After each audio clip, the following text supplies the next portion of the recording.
Hello everybody, thank you very, very much for joining us. We are going to be spending some time talking about games, stories and brands, as it says on the title. I'm incredibly excited about our panel, and quite frankly it wouldn't matter what we were talking about, it would be a very, very stimulating an hour and a half we have ahead of us. We have joining us today Alex Fleetwood, Nick Ryan, Neil Bennon and Simon Meek. They are going to be doing a number of different things in this session. One is first and foremost sharing really their practice with you so that you get a much, much better idea of some of the really exciting and interesting things they're doing. But the little thread that's going to be holding this all together is the examples they're going to be sharing with you today have all had some kind of relationship or influence or impact from a brand or brands. And so I'm hoping that what we're going to be able to unpick today is both the opportunity and the challenge of doing some really incredibly creative, amazing storytelling, but working with brands and how that impacts on things. Without much more ado, I'm going to hand over to Alex Fleetwood. The format of this is that everyone's going to do a little 10 minutes sort of précis of their work, and then we're going to hand over to you. And when I say that I will be wandering around, I will be wandering around, and I will be expecting questions. So I do encourage you to be thinking about those right now, because I will come and stand next to you with the microphone. Okay, over to Alex. Thank you. Hello. My name is Alex Fleetwood, and I'm the founder and director of a company called Hide and Seek. And I've got a presentation. There it is. Hide and Seek, spelt like that. We are a game design studio dedicated to inventing new kinds of play. I founded Hide and Seek originally as a festival of social games and playful experiences taking place in London, mostly on the South Bank. Here you can see one of the very first games that we ran, a game called Journey to the End of the Night. So starting from making street games and urban adventures and games with theatre companies and museums, I gradually built up a little portfolio of interesting case studies of how we could get people together in the real world playing and socializing with one another. And that came to the intention of digital marketing agencies, brands, broadcasters, all of whom had a significant interest in the kind of levels of engagement and motivation that we were able to generate. And so we founded a studio, and that's been going now for about 3 years, and we've had a range of partnerships, Tate Modern, Royal Opera House, and I'm going to talk a little bit today about some work that we've done with PlayStation and a second project which is currently live as we speak on the internet with Warner Brothers.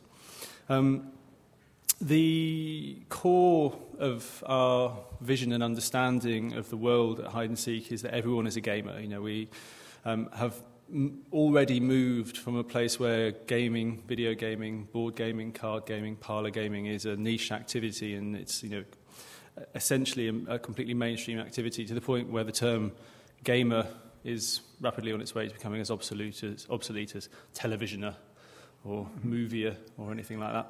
And, you know, in that world, there's much more space to deliver, you know, interesting collaborative projects. Throughout the life of Hide and Seek, we've been focusing on collaborations.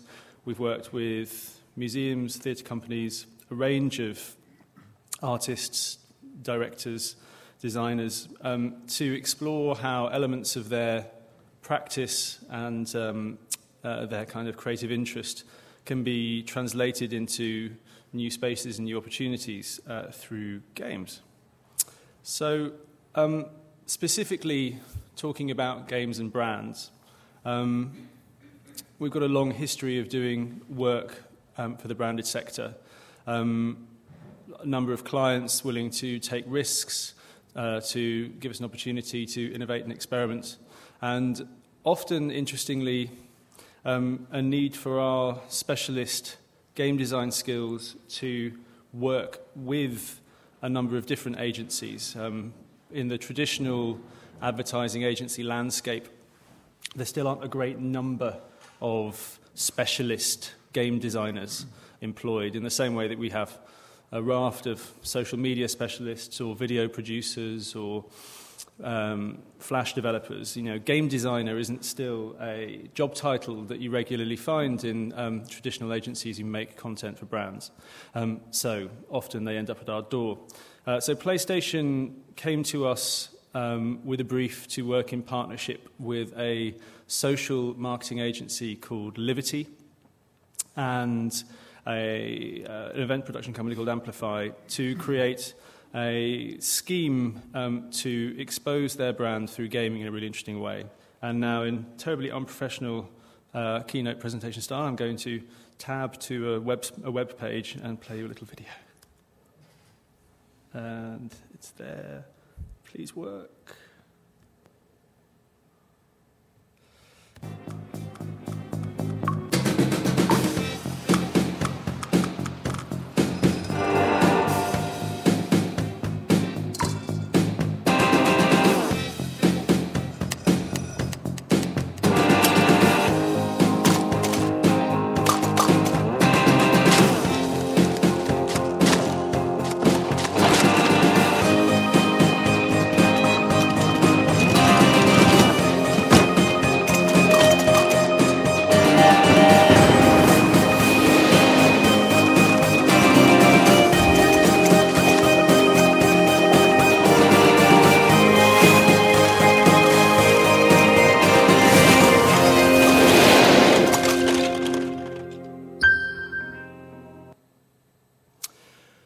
So one more critical partner for the Game Runners project was VBS, who are the digital documentary producing arm of Vice magazine, creating films and distributing them online through their own platform to a really substantial audience of mostly young people.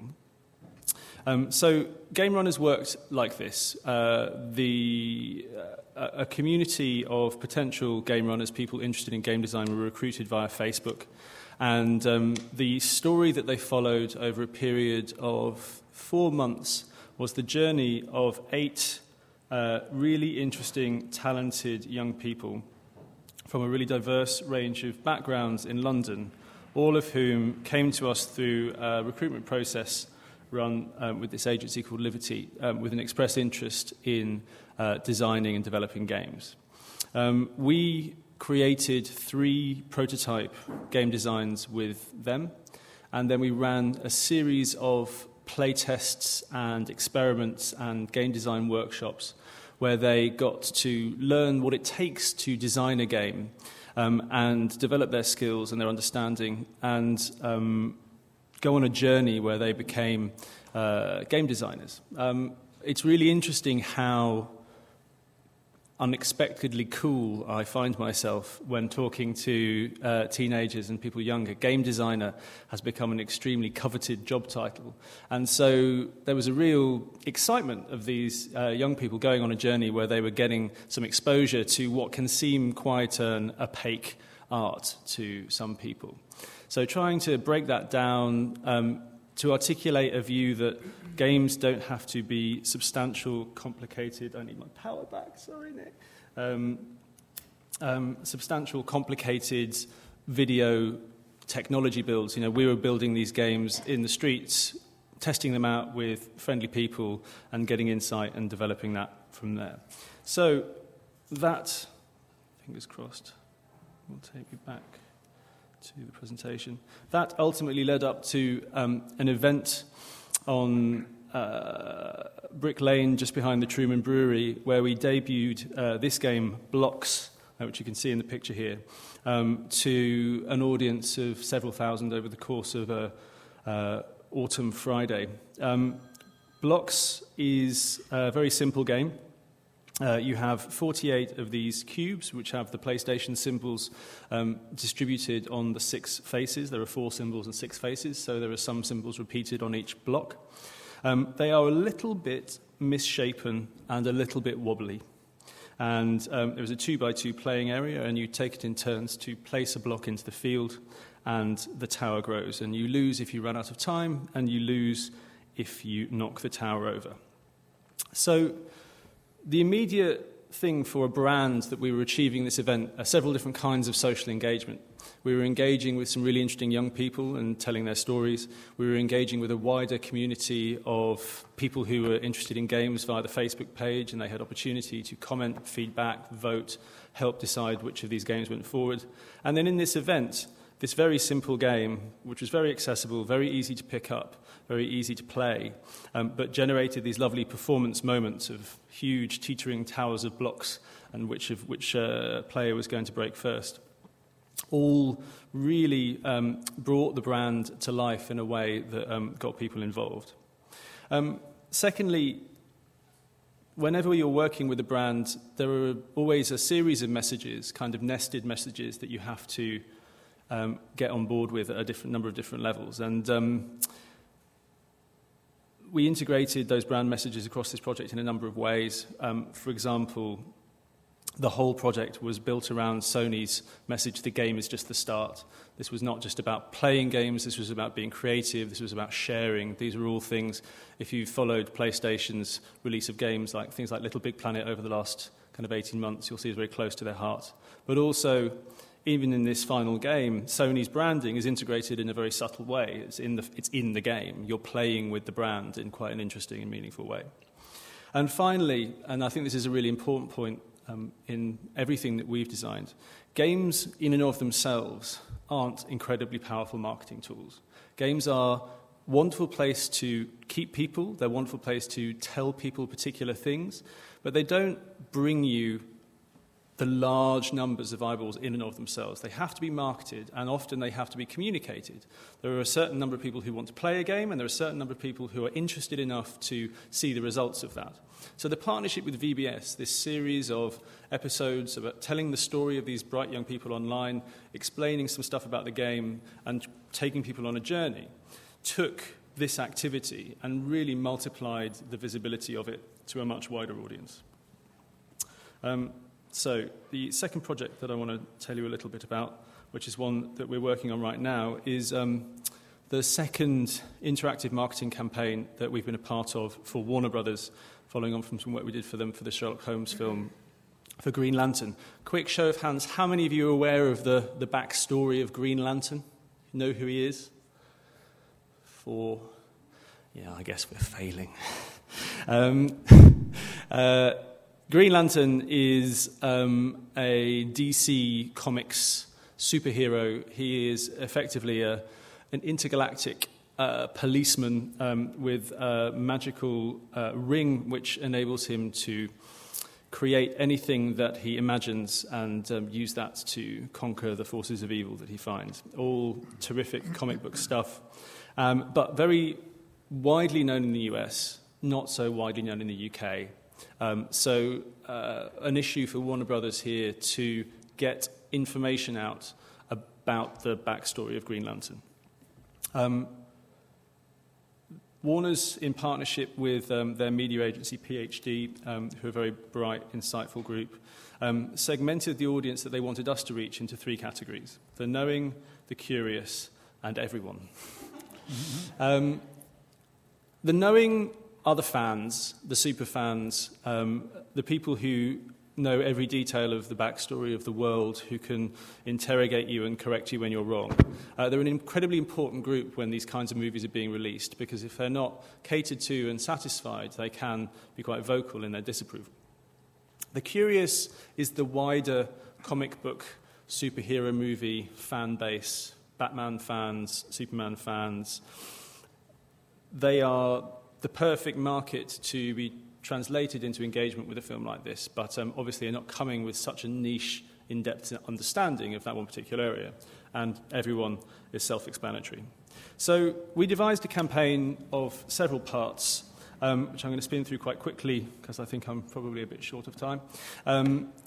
We built a flash game, which is called Green Lantern Boot Camp, in which you play our eponymous hero in a series of training battles against fellow Green Lantern warriors. You can pick your constructs, the things that you're creating on your side, and then you send them into battle against your opponent, and then you end up in fantastic situations where you're deploying a snapping turtle and a vending machine against your opponent's jaguar, and you see which wins. It's fun, it's animated, there's quite a high degree of strategy. You can understand the different values of different constructs. And at a very basic level, it is educating you that there is this guy called Green Lantern and he does this thing and there is a lot of them, and you're getting some really kind of core information. So for everyone in the curious, very useful. Flash games as a marketing tool are very popular. This is seeded at various portals online, getting close to 1 million plays now in total. But for our knowing audience, we needed to come to them with something different, and we came to them with what many of you will recognize as the beginning of something that you might think of as an ARG. We tried not to call this an ARG, but it kind of ended up being one anyway. Without going into too much detail, this is a little interactive narrative which acts as a mini prequel to the film, introduces a minor character from the movie, Dr. Amanda Waller. We worked with a fantastic writer who's very well known to the fan base to create her content. And if you follow that, exciting things will happen. Just one thing I want to draw your attention to here, when you're constructing these campaigns, normally there is a tendency to consider them as completely separate. There's the stuff you do for the mainstream and there's the stuff you do for the superfans. We took a decision early on to just try and break that in an interesting way by linking all of our content together, even though it didn't actually make sense in the world of the story that we were telling. So as you can see a little here, we have an ad on our in-narrative blog page which links you out to the Flash game that you've already seen. Strictly speaking, it doesn't really make sense for that to be there. But this is all a fictional world, and this is all a campaign that we want people to see of as much of as possible. And it's been very good tracking people clicking through from one site to another. So, if you followed our interactive narrative, you would arrive at actual photos of actual space. We have partnered with NASA and Oxford University to bring players of our interactive narrative a custom-built interface for something called the Milky Way project, which is a genuine crowdsourced citizen science project in which you categorize elements of images of space, and that data gets passed back to a series of researchers.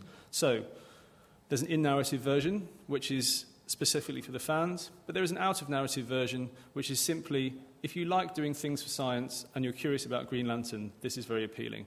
They have different PR strategies around them. They have different kind of communications and marketing paths around them. It's basically trying to take the brand's investment and ensure that we're trying to maximize the value out of it at every stage. This I'm not going to tell you anything about because I want you to go onto the internet and find it, except to say that it's very scary and Nick made it, and it's really cool. But it's another thing that people can discover. It's getting out there because the fans are sharing it, and it is a very exciting piece of content for those that find it. So, to briefly sum up, creating different versions of the same content for superfans and mainstream audiences and curious audiences so that we can invest in the content but try to make it reach as many different people as possible.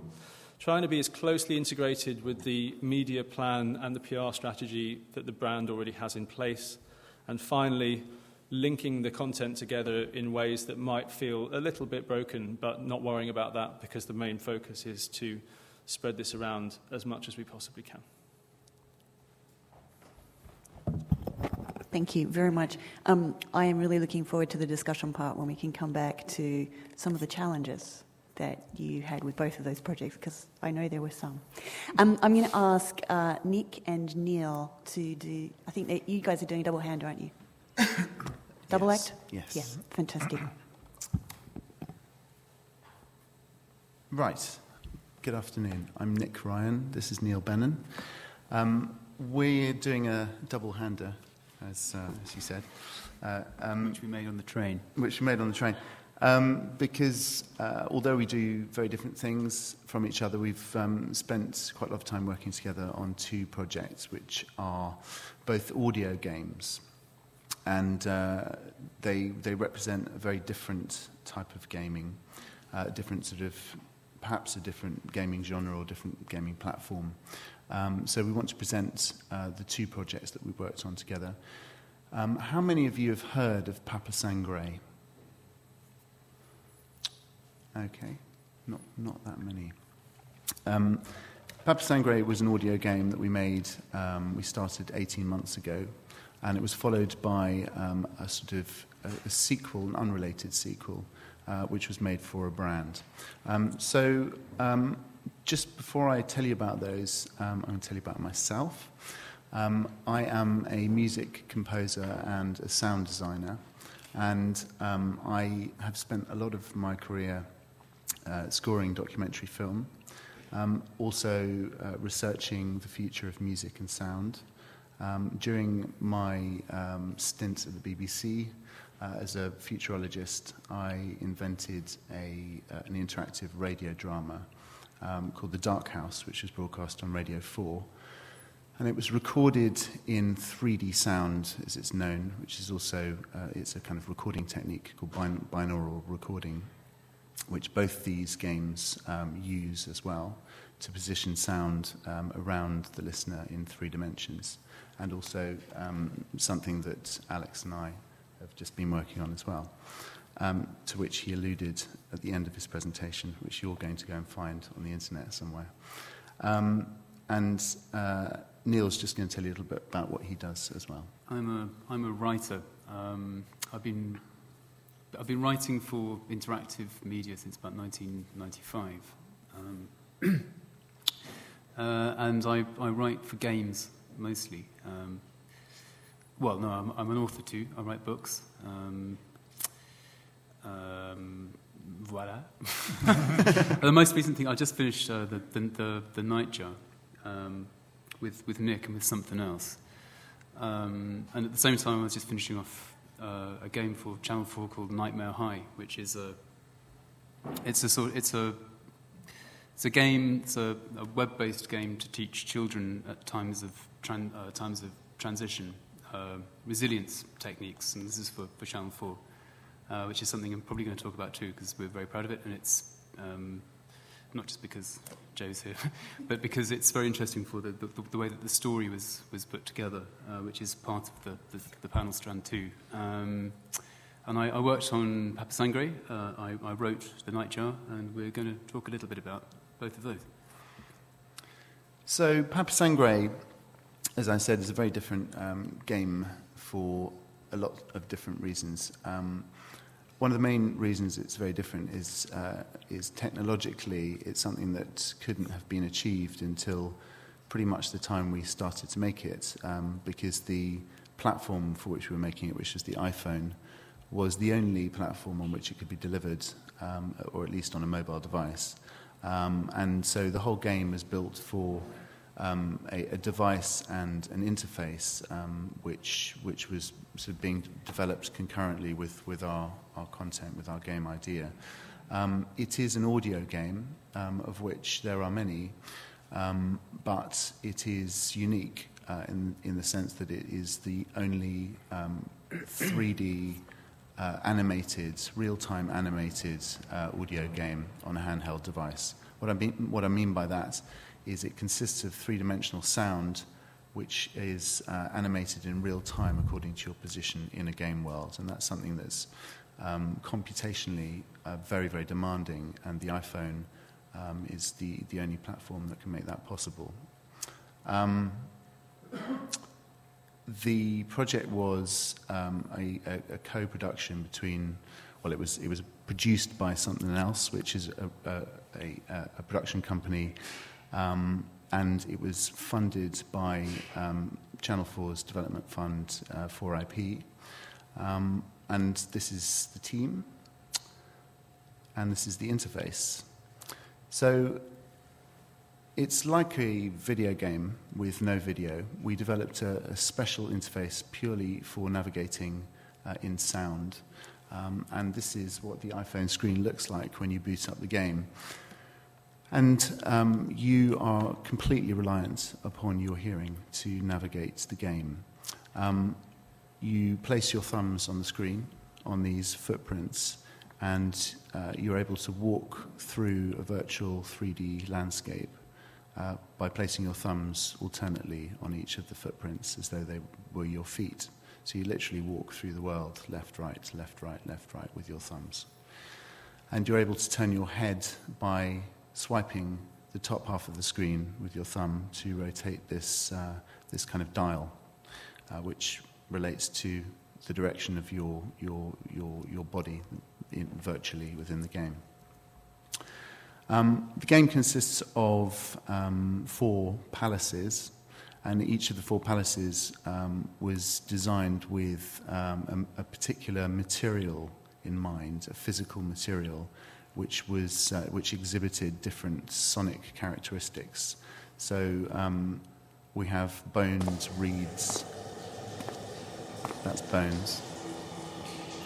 This is reeds. Brass.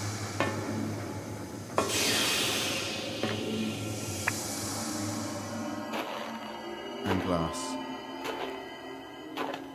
So you can hear they're all very distinct in how they sound.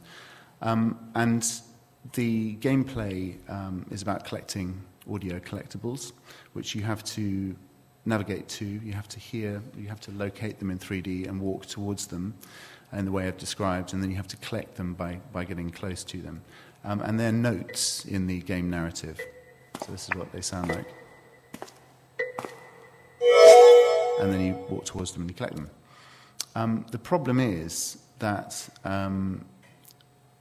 the whole game world is full of monsters which are audio sensitive, and like you, they rely on their hearing.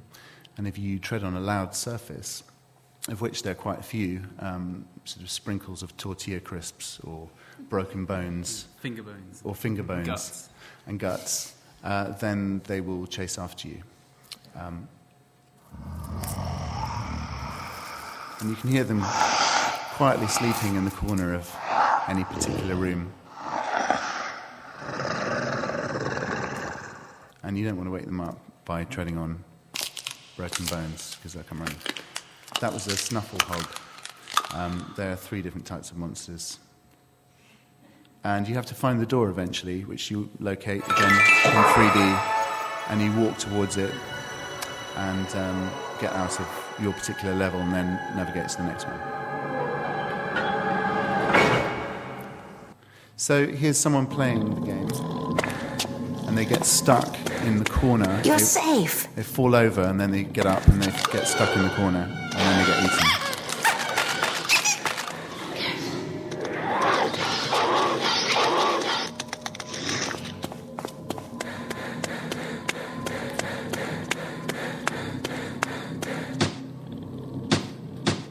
So she doesn't know this is a corner, but this is a corner. Fallen over.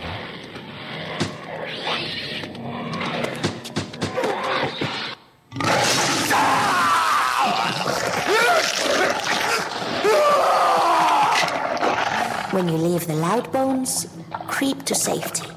The hog will run to the last loud noise. Okay, so that project took a very, very long time to make, and a lot of sweat, blood, and tears.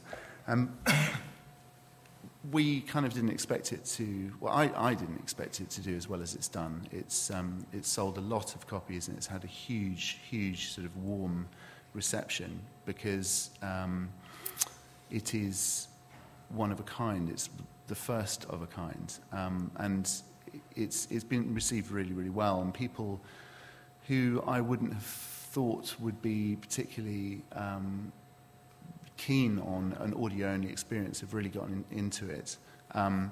Although it does take people quite a long time to get used to the idea of navigating purely in sound. Once they get into it, they're very enthusiastic. So it's kind of developed a really big fan base. In January, was it January? Yeah, January. We were contacted by an advertising agency called Abbott Mead Vickers BBDO, who have as one of their clients Wrigley's 5 gum, and they said, "We want one of those. Make it for us." And basically, they'd played Papa Sangre it fitted very well with their brand strategy for the launch of Wrigley's product called Wrigley's 5, which is a series of sort of multi-sensory chewing gums with exciting flavours. It's chewing gum. I mean, yeah. It's chewing nice gum. chewing gum.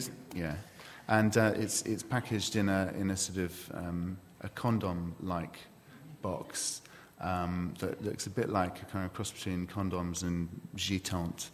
Cigarettes, and it's like at the top end of the chewing gum market. It's about 95 pence, and it comes in 4 exciting sensory flavours. 5.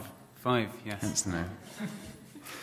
Anyway, so what they were doing, what AMV had proposed to Wrigley's was to create a sort of a kind of microsite on which they would host 5 curated projects, one for each sense, and they would commission those from different artists or creatives or people like us who are making multi-sensory experiences, and they would basically curate the development of some artwork, and they wanted us to provide the audio component of that proposition, and so was born the Nightjar.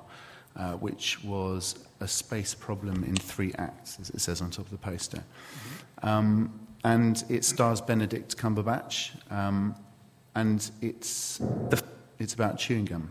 No, it's not. The 5 Experience presents The Nightjar, featuring the voice of Benedict Cumberbatch. You are on a dying spaceship. The crew abandoned you. Systems failing, everything pitch black. You can't see anything. You have to find your way to safety just by listening. Then your problems really start.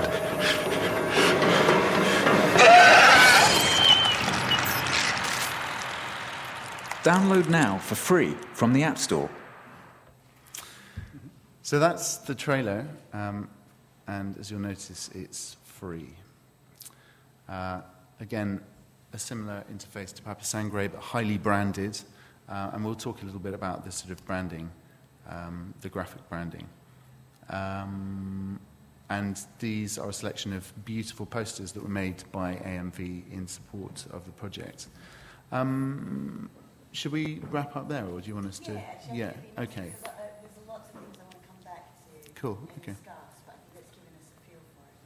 Neil, is there anything you wanted to add? No, well, Okay. Simon, please. Hello, I'm Simon. I'm from Turn. I run a digital multi-platform department within a television company.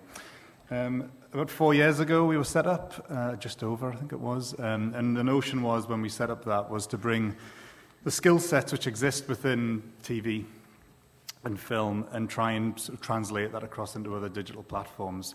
We'd seen a few things happening around sort of television companies setting up digital outfits, and it was generally around building their own websites or providing technical support, but since I haven't got a clue how to do that, I thought it was probably not a particularly good move to go that way. So no, the whole notion about us was just content. And to begin with, back in the halcyon days of 2007, it was multi-platform content is what everyone was talking about. You know, it was TVs and websites and games and the whole shebang and stuff.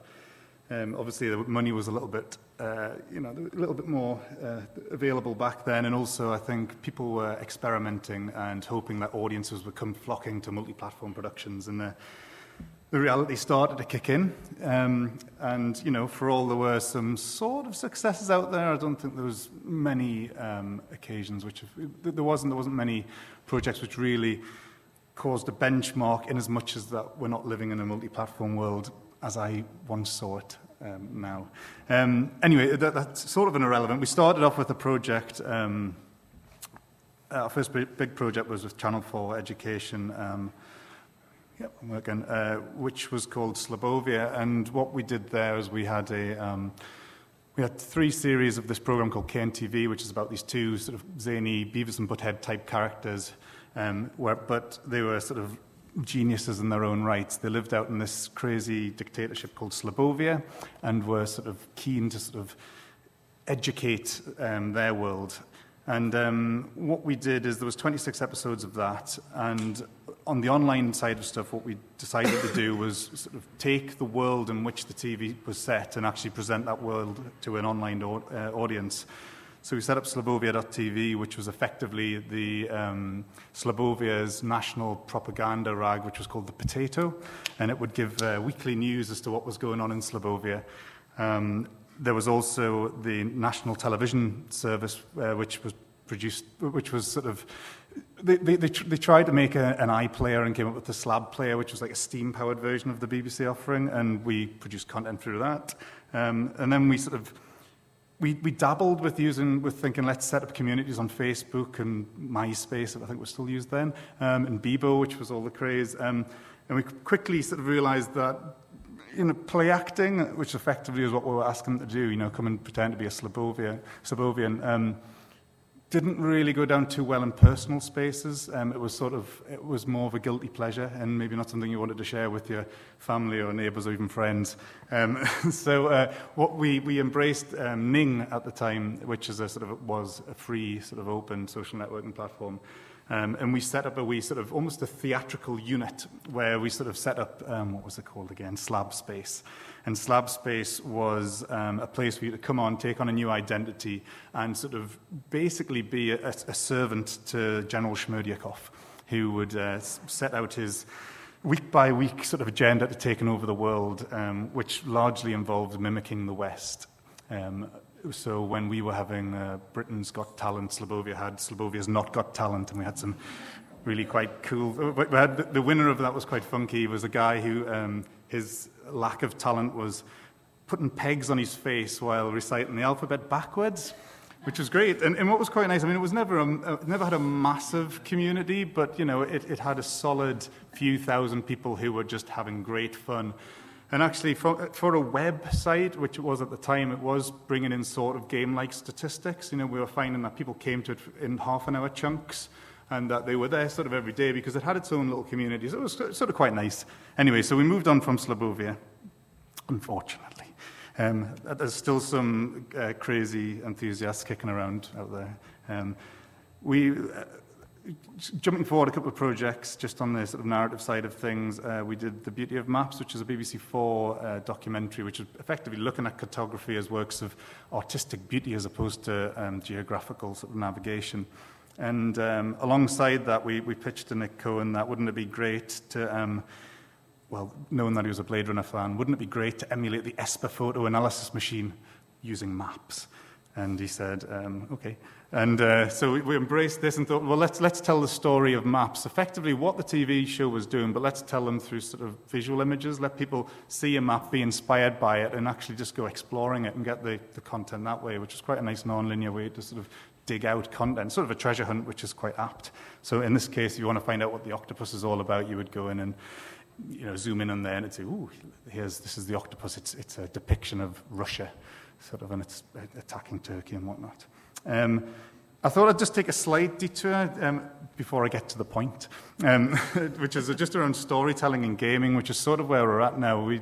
A couple of years ago, we worked quite closely with Sony's London studios around bringing storytelling into their gaming world, partly because they started to see that there was a currency for story in gaming, a currency which could actually shift games, because there was this really strange shift in the mid-90s when gaming sort of left its story and experience sort of heritage behind and moved into adrenaline.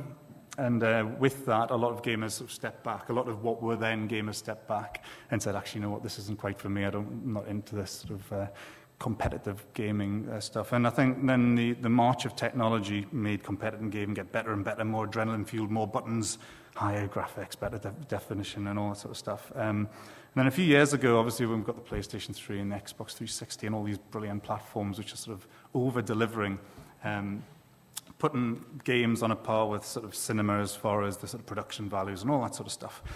It got to a point where sort of that is what games were, and there was an expectation that games would be good, and if a game wasn't good, it would just get sort of kicked out the door. And then along came, this wasn't necessarily the defining moment, but it is a moment. Along came a game called BioShock, which was about 3 years ago. Now, I'm not going into whether it was a good game, but it was certainly a brilliant exercise in storytelling. The first hour of BioShock just sucked you in. You were in a different world, and this world was called Rapture. And they built Rapture, and you could see it's a labor of love. They built it from the ground up. It's this dystopian, utopia turned dystopia, built out of the 1950s and set in the middle of the sea. And what was lovely about it is, it was a first-person shooter. Ultimately you were going to kill a lot of people, but for the first half hour you didn't. But what you did do is you just got immersed into this amazing world, which the love and care and history which it embraced was brilliant. So, this is just one of countless number of sort of things you can see in there. But you can see there has been a New Year's party going on in 1959. There's a poster there for a masquerade act that was going on. And instantly, it has that sort of pull of an exceptional work of art that you actually want to know what's going on. And I think that's quite interesting. So suddenly you're immersed in a story, and they were using sort of visuals and just depth of creativity to sort of achieve that. Obviously, as I say, it had been happening a while back, and especially if you go pre-1995, there's 4 images there. The one on the top left is one which probably everyone's heard of, Myst, which is effectively this open-world story adventure where you just given no information, but you arrived in this. On this island. You didn't know why you'd arrived or who you were or whatever, but you just started walking around it. And as you started to walk around it, through bits of video, objects that you could pick up and read and investigate, little puzzles and stuff, you started to unpick the story which existed in this place. And, it was probably too long, and I don't think many people finished it, but then, hey, it's gaming, and pretty much all games are probably too long, and anyway, that's another thing. On the right to that is a very peculiar game called The Dark Eye, which I think probably shifted about 40 copies internationally. But what it was a brilliant idea. Basically, similar sort of concept. You arrive at a house, so it's a smaller play space. But in this house, there were basically embodied the works of Edgar Allan Poe, and that was quite cool. And they worked with theatre companies who dressed up in masks, and they green screened them, and they had the reenactments of Edgar Allan Poe's work in these rooms. And obviously there was a story weaving them all together. It was pretty horrific, and visually it was exceptional. And that chimed with some work that this band called The Residents was doing, the American band, and they were doing lots of bizarre interactive storytelling. There's a Bad Day on the Midway there, which was quite cool. It introduced the thought mechanic into gaming, so no matter what you're doing, you're getting the character's thoughts at the bottom. And then way back on the bottom left is, I just thought I'd throw it in, it's a very early text adventure game, but with some graphics. It's The Hobbit. Now, what's cool about all this is, I say, we've been doing some work as well around, when I reference paintings, I think that's quite interesting, because actually good painting should draw you in. You should want to explore it. You should want to see what's going on, what's in cabinets, what's out of windows. And we have been doing some work at the moment where you can actually step into paintings and uncover what the painting's about, what the painter was about in that way. And I think that's quite funky, but that's just showing you how those worlds are colliding. Anyway, what I was going to talk to you about, which is the bit which is relevant, so I've probably wasted half my time or more there, was digital adaptations. Now, what digital adaptations is about storytelling on gaming platforms. I say there's been movements into storytelling. More than often, it's original IP for all the right reasons. It's interactive platforms. Let's write interactive stories for interactive platforms. Occasionally, books have been tackled, but they always seem to manifest themselves as this horrific genre called hidden object, which there's the Great Gatsby game. It's like brilliant. You start it up and you start playing it, and you're sort of introduced to the characters, and then you see the outside of the Great Gatsby's house, and it's like you have to find an umbrella, number 4, and you just say, what? And then so once you've found them all, it'll give you another snippet of story, and then you'll move on. You'll have to find another 25 completely sort of mindless objects which have no relation to anything. Anyway, so what we thought was, hey, let's get story, and let's get story and the world's greatest stories onto gaming platforms. I didn't want to turn them into games, but we did want to turn them into experiences. Now, I won't go into the whole sort of development of why, but just to say that we did arrive on thinking, well, let's take a couple of the classics. and start looking how they might translate onto gaming platforms, whether that be the PlayStation 3, Xbox 360, the iPad, something which can support sort of high-definition interaction with decent processing power. The classics were quite interesting because we started to look at them, great stories. It was, I started pulling out my old copies of Crime and Punishment and Wuthering Heights and going, oh, these are brilliant, At the same sort of time, we were speaking to literature publishers, and obviously they are very keen to do two things. One, go digital, as every industry seems to want to do at the moment, without actually fully thinking through why they want to go digital.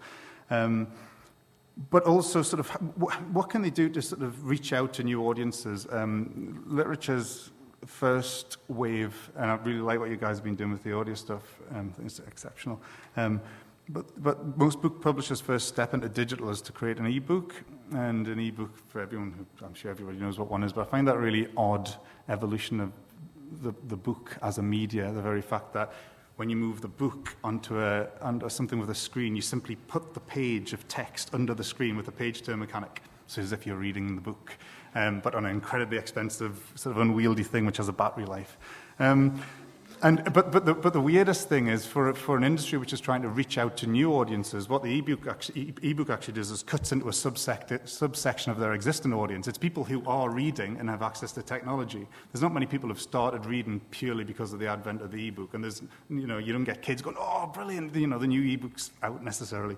It probably happens from time to time. Anyway, so digital adaptations. Where did we start? We looked at Wuthering Heights. We got a grant to do some experimentation around that. Basically, what we wanted to do was extract the story and play it out on a gaming platform. And what we did is we took the book as it was, we smashed it up, and we sort of put it back together, interpreting the various senses which were in the book. So, for instance, the books are filled with visual, audio, smell, direction, all this sort of stuff. I mean, books are pretty good, and the authors have spent a long time sort of crafting them. And one thing which we didn't want to do is touch the story. These are the world's greatest stories. We want people to experience the world's greatest stories. We weren't about rewriting them or, putting a choice mechanic in there where you could actually stop Heathcliff from dying at the end of the book or something like that. It's not about that. It's about experiencing the story. So the first thing we do is we go through and we create almost a digital film set of the entire book. So we take out all the locations which exist in the book and have descriptions in the book, and then we paint them up. And we work with these painterly artists, and there's a few on there, sort of very beautiful sort of things which could hang on the walls of galleries. And then we, in a gaming engine, we've used a few, but at the moment we're building stuff in Unity. We separate these paintings out so they actually exist in 3D space, which allows us to do camera movements and whatnot, so we can have a filmic sort of approach to sort of bringing these to life.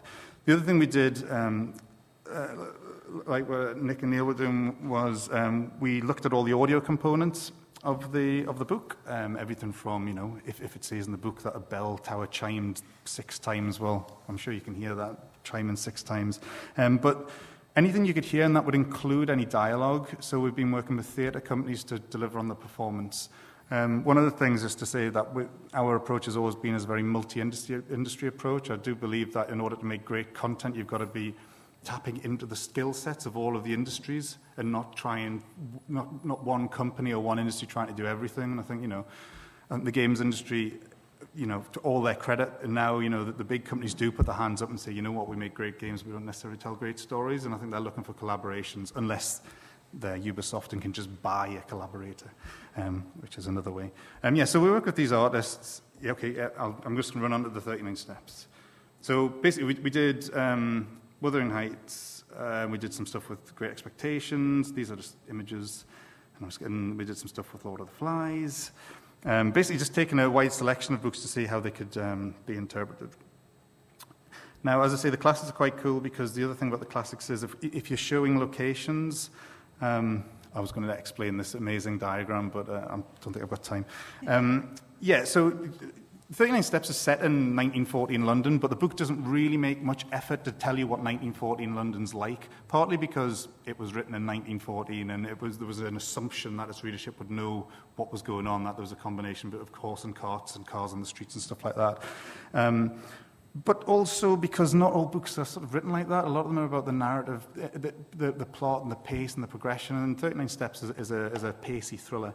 So anyway, so it's lovely. So we can actually transport people back to this place and let the story unfurl in the places. So when Richard Hannay is in his colonial club, his pothouse in London, we can play it out in the pothouse in London, and we can let people explore these things. So we actually let them live in the world of the book. So if they want to look outside of the window and see the cars going past or the horses going past, go for it. If you want to pull out some books and see what was in the books at the times, or read the papers, you can do all that.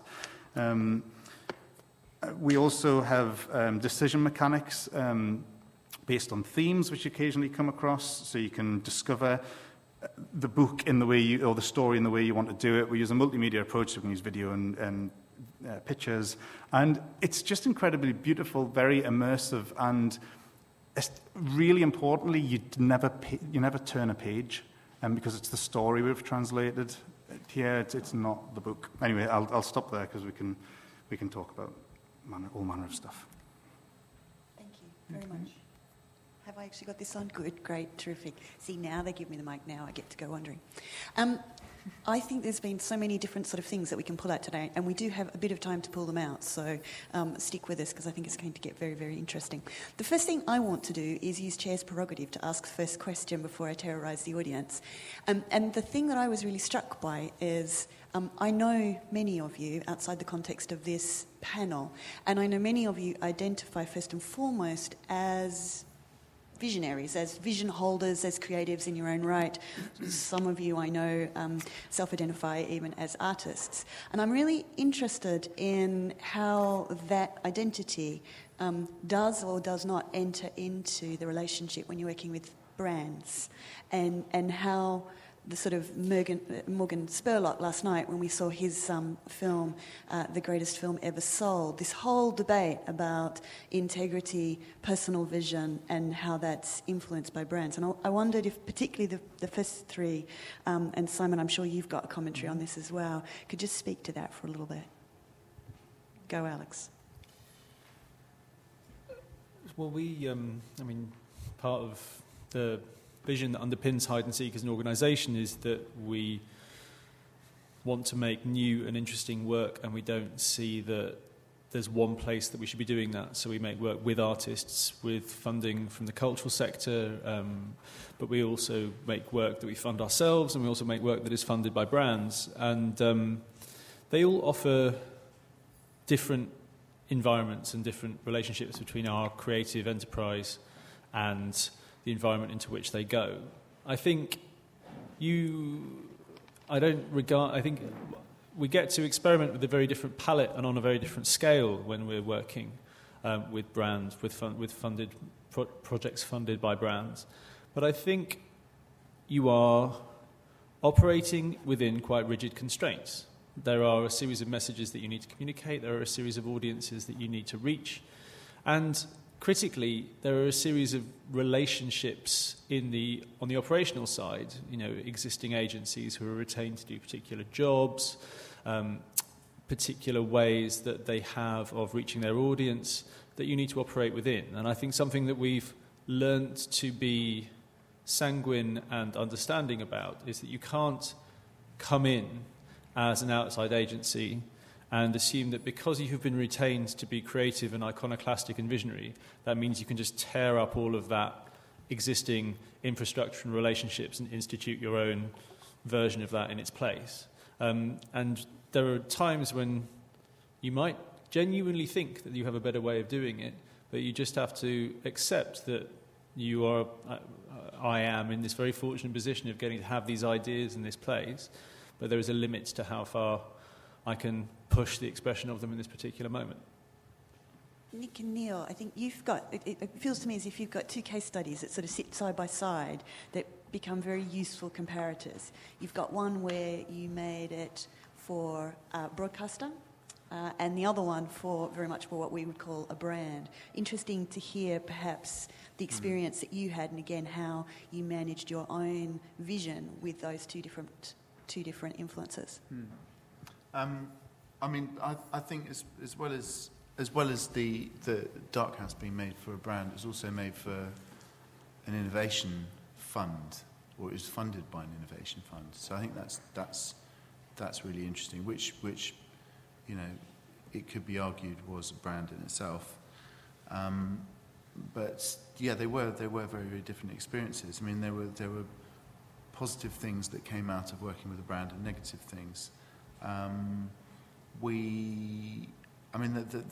most important thing I think that Neil and I have talked about a lot is the kind of integrity of the work, and whether that was in some way diluted by doing something directly with a brand, in the sense that the thing that we made was an advert.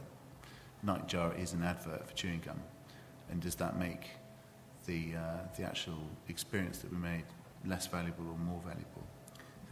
My instinct was that it does impact the integrity of the project, but the more we've talked about it, the less I've found that I can actually defend that.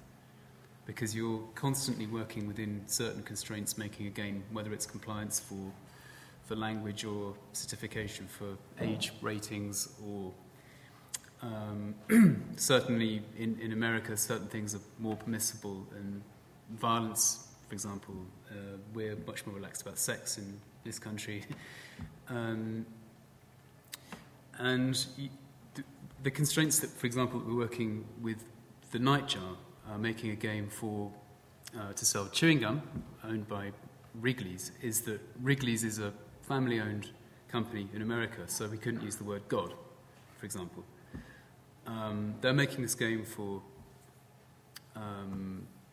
the sort of the young adult taste-making market, and at every turn we found that.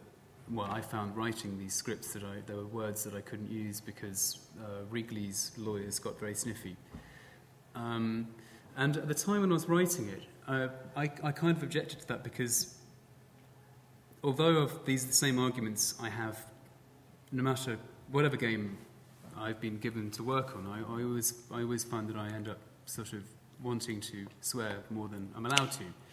And then, well, I mean, it's kind of serious. I mean, and I've got quite sort of ambitious aims for scripts and for narrative, which are constantly thwarted by the ambitions of the target demographic group, focus groupy stuff, which means that you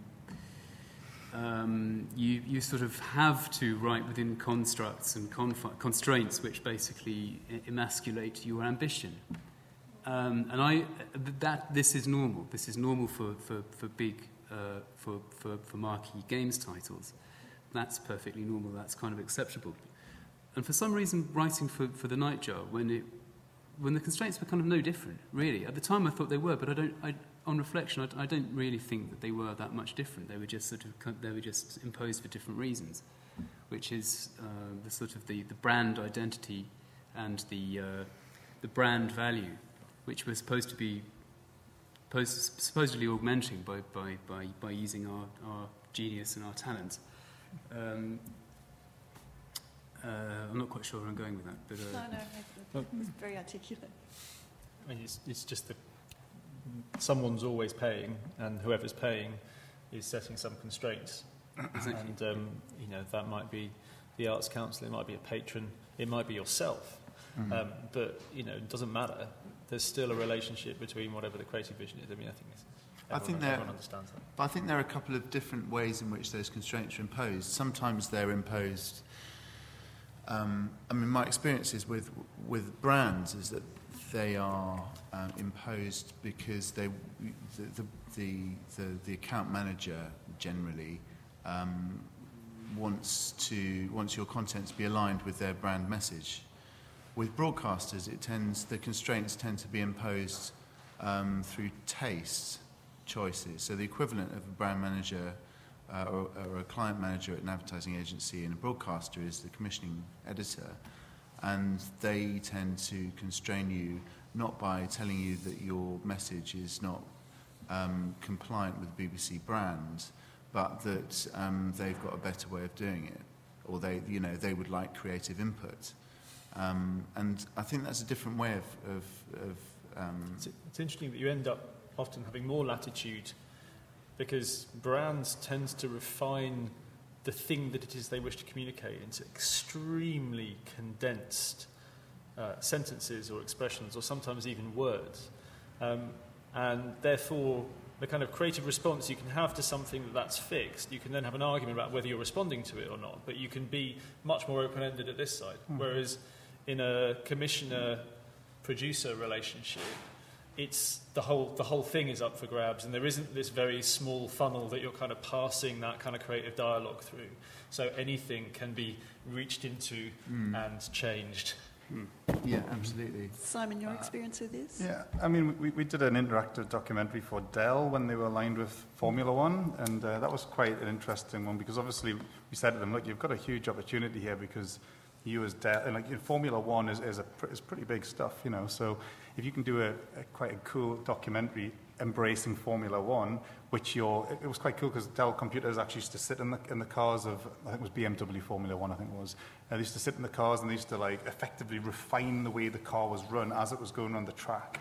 And that was quite good, but I mean, like we were saying, in that particular case, Dell was calling the shots. And like, in what it is as some, you know, if you work as sort of creative or whatever, it can be quite hard and you do have to be resilient and almost to the fact that you will get kicked between the legs quite a few times when you take your ideas to them and go, hey, I've got this great idea, and they go, no, do it this way. But I think that there is that bit of give and take with the brand, but ultimately you'd get that with a broadcaster as well, and you get it with anybody if they're paying you to do it. And I think there's a certain respect that has to go on there, that if they're giving you money to make something, great that you've got this vision, but equally great that they've got the cash to try and realise that. And I think that there is a sort of a bit of a compromise. I think the other question is whether sort of who wants whose audience. So like within the digital adaptations we're doing, as I say, take the 39 steps, because we're recreating 1940, and there's a lot of brands which actually exist by default in 1914, which come with this amazing 100-year heritage thing now. So the fact that, you know, the Scotsman is mentioned, the Times is in there, the Daily Mail, you know, bizarrely, Richard Hannay eats ginger biscuits almost the entirety of the book. But and that brand of ginger biscuits is now owned by Cadbury. So actually there's ways to get brand involvement without complete sponsorship, but actually getting them sort of, I suppose, that sort of brand placement type of thing. So. I think that's really interesting, that the way you expressed it, you know, who wants whose audience, because, you know, I think we didn't actually have direct contact with Wrigley's themselves, so we were dealing with AMV throughout, and for me, and to a certain extent for you, I think, the experience was an incredibly positive one, because for the, you know, a number of changes that were to do with brand alliance, the creative input they gave us was pretty minimal, and compared to everything else I've ever done, it was negligible. I mean, it was absolutely non-existent. And I think that was because, and that just doesn't happen when you work with an advertising agency. And I think partly it was that we were very lucky with the people that we were working with at that agency, were very open-minded, but also I think it was the fact that they saw it as a commission. So they saw themselves as curating work. And the whole sort of brand proposition that they'd made to Wrigley's was that Wrigley's would become, in fact, they created an entertainment company called Wrigley's Five Entertainment to host these curated pieces of work. So very much I think they were looking to present themselves as curators, and also sort of in so doing take those audiences for themselves as well. I mean, I think there's this interesting trend which I think is playing into why relationships between brands and innovative content creators is shifting quite a lot. One is broadcasters, especially the BBC, are abdicating their responsibility or their role in that, and we're seeing this massive shift, especially out of the BBC, from people in those roles of commissioning for multi-platform are now moving in droves to equivalent roles in digital agencies. So that means that the conversations that we were having with commissioning editors are now being had with people who are commissioning on behalf of brands. Secondly, I think we are getting better as a content industry in making work which satisfies our desires to be intelligent and innovative and experimental and make things of quality, but also that meet the rationale of whoever it is who's funding the work, and that kind of compromise getting more nuanced and more interesting. And I think the brands and their representatives are getting better at doing that too. And so I think that is actually broadly a very positive environment where the traditional artist versus ad exec kind of sort of binary is much more blurry and much less of my experience day to day. I am going to look to the audience for questions. I'll take this one up the back. I will be back to this table. Hello there. I'm Rob Barker, and I run a project called Overlap Sheffield, which is all about investigating new and forgotten forms of storytelling. Good session, really, really ridiculously broad title, and congratulations on dealing with it. I guess in terms of starting to perhaps make value judgments about stuff, one way I would consider a successful game would be in how much I get to engage with the brand, and that links into how the story is told. And from there, I guess we can start to consider things like audience, and agency, as it were. Green Lantern is an example. You mentioned two examples there, Nick. Now, the Flash game I played, and I'm aware I wasn't necessarily the audience but for that, and obviously you're putting together a kind of entire rounded program of stuff for, to represent the entire brand. But the Green Lantern Flash game, I was like, I'm not getting to do anything, do you know what I mean? I didn't feel like I had that agency. Like I say, not necessarily for me. But the other example you mentioned of like the kind of game that looked like, or the kind of augmented reality kind of, sorry, not augmented reality, the Twitter-based one, as it were, maybe. Looked really, really interesting, but you didn't kind of really mention much about that. I guess my question would be, could I find out a little bit more about how you each feel about trying to protect brand while at the same time provide your audiences with that engagement and this kind of increasing need for us to get really knee-deep in kind of the stories that we're engaged with it and have that control, as it were. Can I summarise that? Is that a question between sort of protecting the brand versus that kind of user engagement and feedback? Exactly. Yep. Because it does feel as if more and more people are wanting to have that increased agency and ability to become part of the story. Yep. We had a really, I don't know, we had a really interesting thing that Neil will tell you about on Twitter. Because largely, what we, with Papa Sangre, we had a large amount of money to develop, but we had a very limited infrastructure. Nightjar, we had a little bit more money, but an incredibly large infrastructure for publicity and production. So all the graphic content was made by a huge graphics team at AMV, who were very, very good.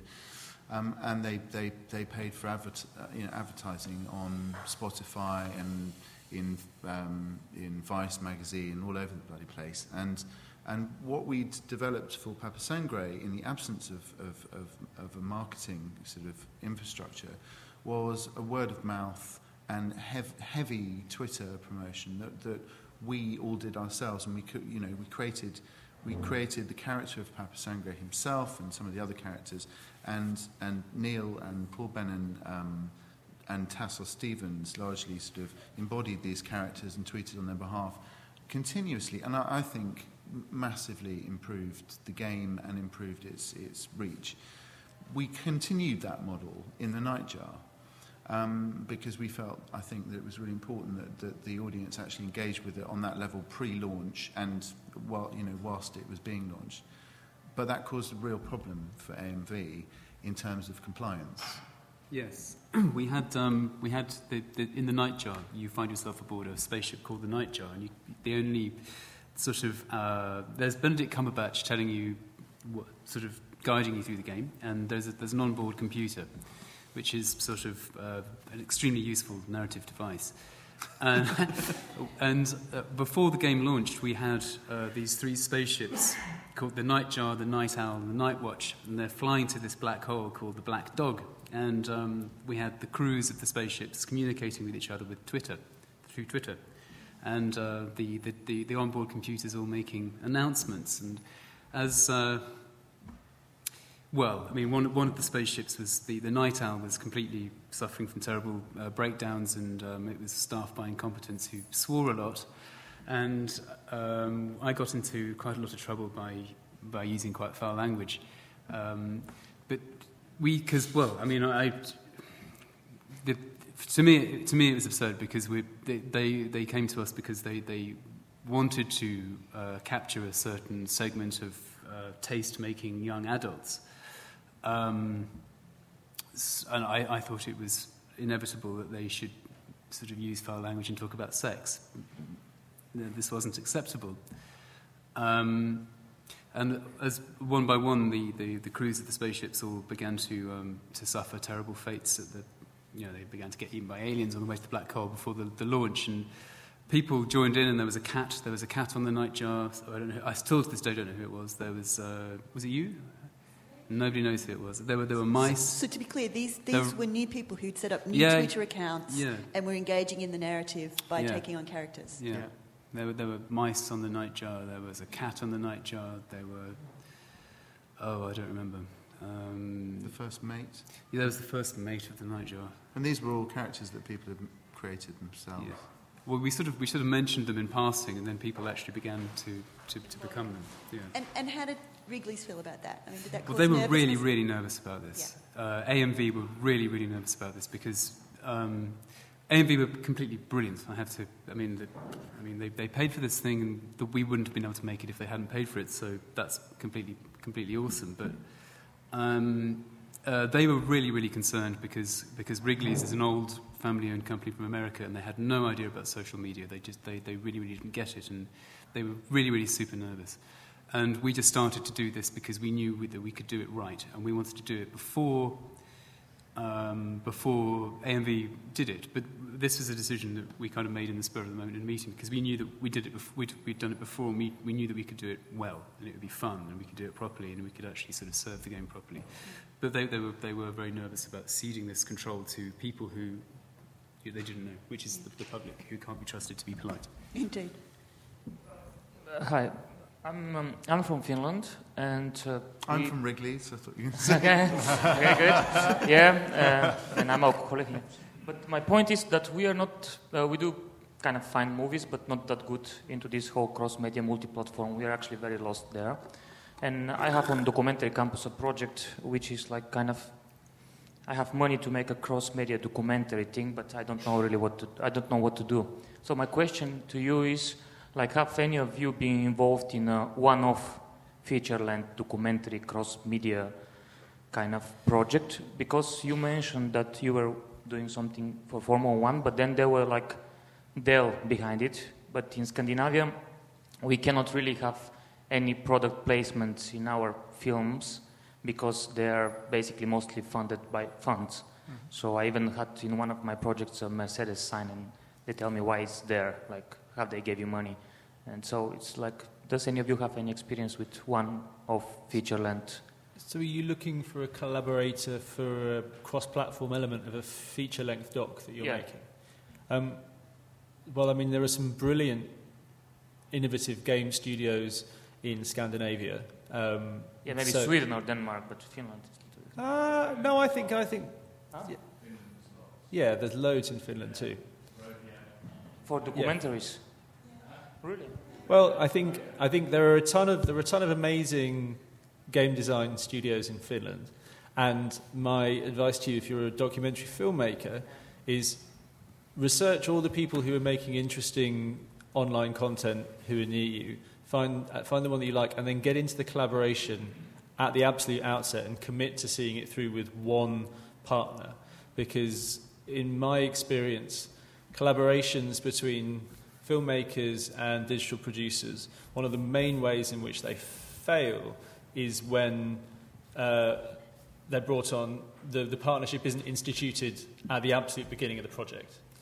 So I think there might be more people around than you might expect, and certainly between Alex and I think we might be able to make a few recommendations of Finnish game studios. I have no idea whether they'd be interested in that kind of collaboration, but that would be something that you could develop. But I mean, it is possible to collaborate very successfully, but the trick is to find the right partner as early as you possibly can. I think it's just on a sort of slight tangent to that. I think if you obviously have this notion that you want to make a cross-media documentary, which is good, and you've probably got the idea for the documentary maybe in your head, or not. Okay, so I mean, I think if you're doing something which is on other platforms and nominally has something digital in it, just have a think about what you want to get out of that and why you're doing it, because I think some of the worst projects happen when people just blindly do stuff and then go, it didn't work. It's like, well, what are your results? Did you want audiences? Did you want to drive traffic to your feature? Do you want to try and build sort of brand loyalty? I mean, have a think, or do you want to create a sort of a separate experience which has its own IP in its own right? I do think sort of documentaries, though, out of everything, out of all of the genres, and bizarrely, it's never really been properly done. I can't think of any great, but there's the most potential for sort of breaking out of the format, because if you're inspired at any point, I mean, the linearity of TV or film means that you've moved on. But if you're inspired and you can stop and you can go off on tangents, so that is perfect interactive multimedia sort of... Can I just cut in? Because there's an enormous body of absolutely fantastic interactive documentary out there. I mean, amazing. Casper, unfortunately, couldn't stay with us, but Casper Sonnen works for IDFA and it has been curating for the last 3 years an extraordinary collection of interactive documentaries. So I would suggest that your first stop is the IDFA website and go and have a look at the showcase that he's got there, and there's amazing, amazing work there. NFB is definitely always worth a look. They're doing some extraordinary things. One of my favourite projects at the moment is a project called High Rise. Old projects that I absolutely still adore. NFB, Canadian National Film Board, doing some really amazing things. Arte, gentleman over here is in development at the moment of an amazing project that I saw this morning called In Situ, another extraordinary interactive documentary project that really taps into a particular subject matter and unpicks it and really thinks about how do you present that online. So there are some really amazing things out there that you can have a look at, and some really terrific practitioners. We saw some earlier on. Patrick Crowe, really interesting in this space. Submarine, really interesting in this space. I can go on and on. Madam. Hi, I'm Jennifer Marin. I write about documentaries for About.com, which is a division of the New York Times. I get a lot. First of all, I'd like to say thank you all very much. Your presentation is fascinating, and I want you all in my life. Absolutely, seriously. I think you're incredible. You are visionaries, and you're also realizing... Let's all go get a drink afterwards. Okay, fine with me. I'm going to unbutton my shirt. But I'm an old lady, so... Anyway... I get a lot of inquiries from straight-up documentary filmmakers, some of whom are extremely sophisticated, and some of whom are just setting out, making their first documentary. They're all interested in expanding their exposure, in looking at new platforms. This is clear, and you are absolutely the people who can address this issue. So I'm going to ask you a very, very fundamental question. From the standpoint of a straight-up cinema verite documentary filmmaker who's going about pursuing a project that could range from something like Restrepo to something like The Cove, they should be thinking about this gaming element from the outset, from the get-go, and partnering with someone who can develop it for them. From the standpoint of this documentary filmmaker, could you please define what a game is? And can you please describe what their goals in seeking gaming as a way of expanding their exposure and audience involvement? What should those goals be? Awesome question that we could spend all day on. Go, Alex.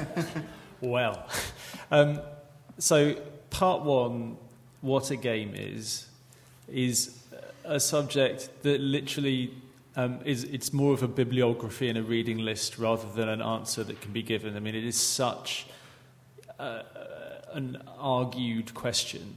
But the second part is one I can answer, I think, more effectively, as in what is in it for documentary filmmakers and what should they be looking for in partnerships.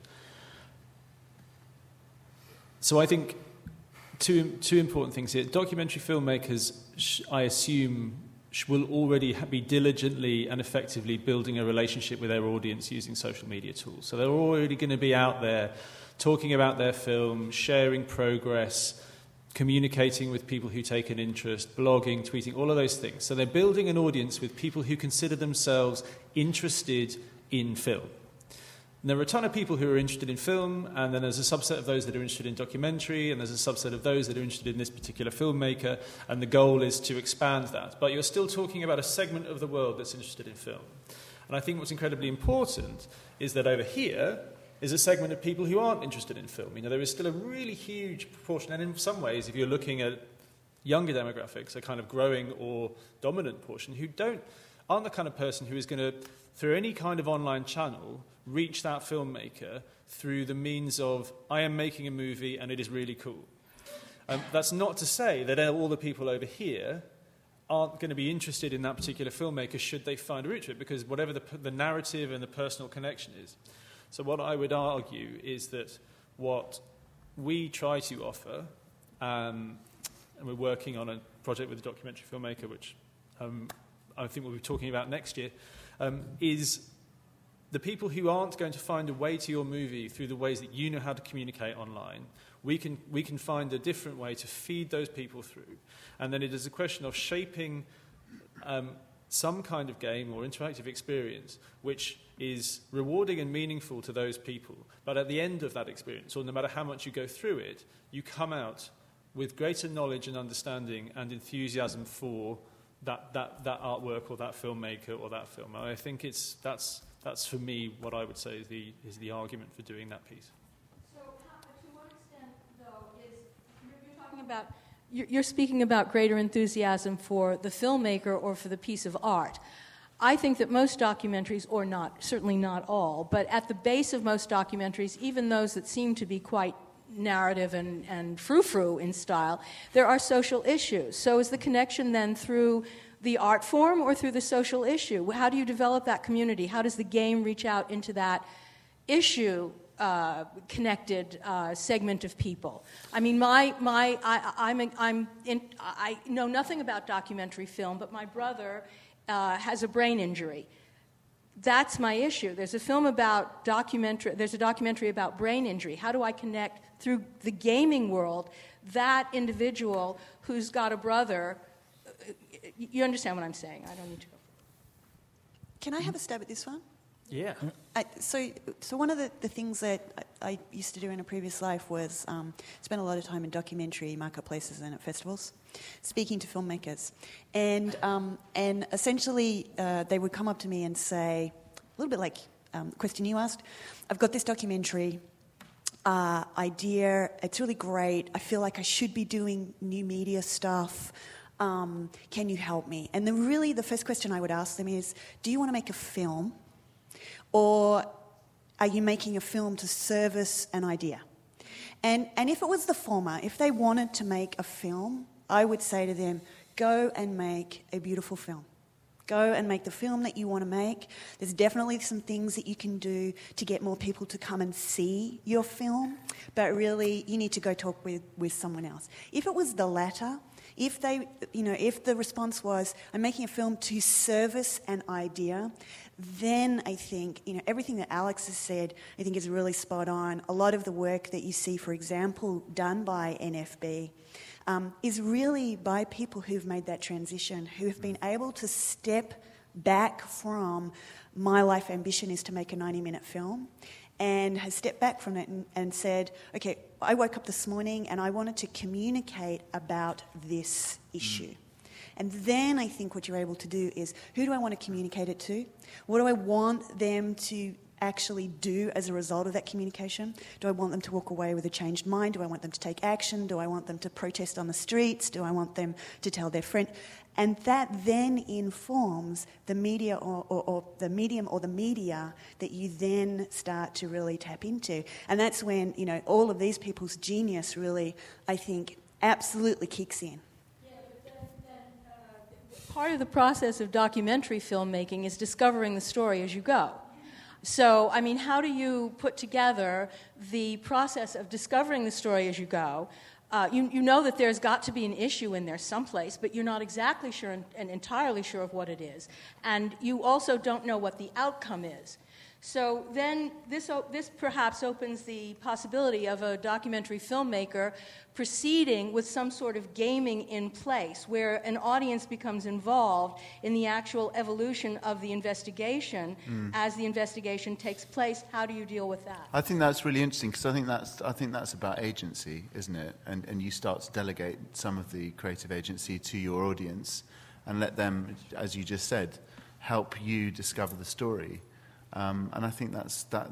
I think some of the new, social media platforms and interactive platforms offer a really interesting tool for making documentary work. And I think at that point it becomes convergent and it ceases to become documentary filmmaking, but it's documentary storytelling, and then it becomes nonlinear. And perhaps the life of that, that story or that investigation. Becomes much longer and involves a much bigger audience. I think it's also a little bit, part of Neil's genius, for example, and I know Neil works with another chap called Tessel Stevens, and part of the genius of watching them work is they actually, it's like improvised theatre. There's a constant sort of story development going on when you're doing things like that Twitter storytelling it's amazing to watch. It is literally like improvised theatre. And I think documentarians are really well suited to this space because documentarian filmmakers are improvising all the time in response to the story that's unfolding. Now it's about documentary filmmakers finding that courage to surface that skill set that they have and in real time sharing that, because that's an extraordinary journey to go on as you are sort of unfolding that kind of, how do we find that story? And instead of thinking that the process is only realised at the end, it's about understanding that the journey is now such an incredibly important part of it. I didn't want me to have the very last word, so I want to hand over to the panel. I'm so sorry, we're running very short of time. But I did want to get the panel just to have a last word. Did you want to add a comment to what we've just said, or was it a new question?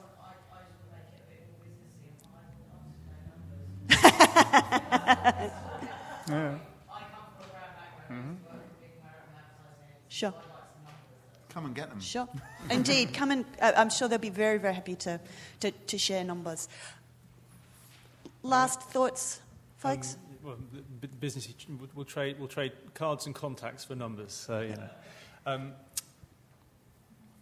two thoughts. One is, if you're making work with brands and you're making interactive projects or game-based projects, something you need to be really careful about is that brands work to incredibly tight timelines and an incredibly high rotation of activity, and games mostly need to be nurtured and developed and refined and built over longer periods of time. They need to be out for a while, they need to be changed and developed and refined. So you need to make sure you can square those two different timelines against one another. Second point about how games and documentaries can work together, I think games are incredibly good at illustrating systemic problems, and documentaries are incredibly good at telling stories about particular instances of systemic issues. So I think a really obvious and interesting way to make games of documentaries is to address the systemic question in the game and then express the linear story version of that in the film. Nick, final thoughts? I think what's interesting for me about this discussion of multi-platformness or multidisciplinarity is the fact that I've worked with a lot of documentary makers as a composer, and many of them are very good friends of mine, and none of them have ever, or another way of putting it is, they've all told me about their interest in telling stories rather than making films. And for all of them, no matter how sort of old school they are, they've all come from different backgrounds, whether it be journalism, whether it be radio. Many of the documentary makers that I know have started their careers making radio documentary or even radio news programs as journalists. So I think many of them would be really receptive to a convergent media device for telling their stories. It's not just about making films. I found the whole discussion extremely interesting, but there are conversations I'd like to have, but I don't really have anything to add, so I'm going to be quiet. Just swear a bit. So I have concentrated on foul language. This doesn't actually characterise my work. It's just something that I decided to run with. Yeah, I mean, I think digital's pretty trendy at the moment, and I think one of the things I'm always slightly wary of is people jumping into this sort of digital thing for the wrong reasons. And I definitely feel like, you know, as was mentioned before, that, you know, that thought should be there at the beginning, or if it's not there at the beginning, just know the reason you're doing it, because I think a huge appeal of these platforms is because they come with different audience demographics. And actually by, you know, and this is my fear about throwing, like what was in before, like throwing words around like game, because what does that mean anyway? And also, but game isn't quantified unless you actually say what it is and how it's going to be reaching the people. But also, you know, people also think this digital and gaming is some sort of quick fix. You know, audiences are there, audiences will come, but they just don't. And it's all about dialogue. And, you know, I just think if there's one thing to go away is it's not simple. You know what I mean? And don't just jump at it because it's cool or you think you should be doing it. Actually have a legitimate reason and know your outcomes for doing something as well. Fantastic way to finish up. Please join me in thanking. This session was very ably produced by Jo Roach, a very fabulous and talented director in her own right. Our technical team for making sure that we were seen and heard, and of course our fantastic panellists who have given us such a fantastic insight into their work. And of course yourselves, thank you very much for joining us today.